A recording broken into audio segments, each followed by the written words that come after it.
listen. Now, it's always fun being a hater, but we're halfway through the show, and most teams are halfway through their seasons. Online host Blake Baker joins me now. Blake, what you got for us today?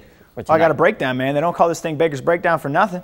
But yes, we are approaching the home stretch, and conference title races are heating up. Teams that lead each conference have done so pretty much all season long, but that doesn't mean there aren't other contenders flying under the radar. So let's focus on them, the dark horses, the underdogs. Who doesn't love a good comeback story?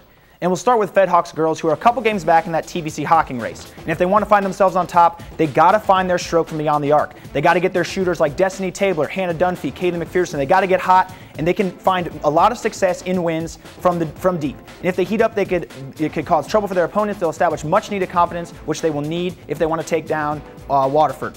And they got to play clean defense. They can't let those scores get into foul trouble. Yeah, Fed Hawk, they're putting it together this year. They're hovering around 500. What about the Ohio girls?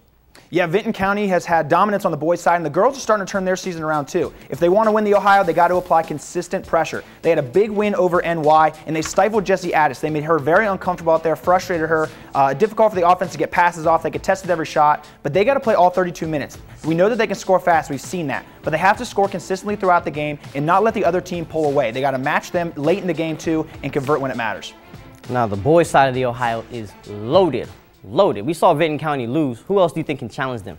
Well, they lost to those Alexander boys, who I think have a good shot at coming from behind to win this conference. But to get big wins, they got to get offensive looks inside the perimeter. Frankly, they're not a very good three-point shooting team, only 26%, but Chase Harris is a force down low. They got to be able to get him looks inside, and if he can't, spread it around a little bit. They got Luke Kish, Stone Markins Irwin. Those guys can finish if need be, but they got to get opportunities inside the arc. And keep showing tremendous effort. This is a young team, we've talked about it, but they're starting to hit their stride. They play with great effort with their backs against the wall. They just got to continue to play with that mentality, and they can really make some noise in this conference. All right, last division to talk about, the TBC Hawking and the boys.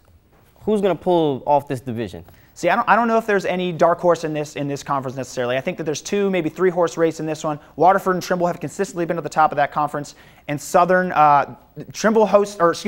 hosts Southern and Trimble down the stretch. I think this one is Waterford's to lose. Yeah, to close it out, they just got to run the table, do what the Packers did.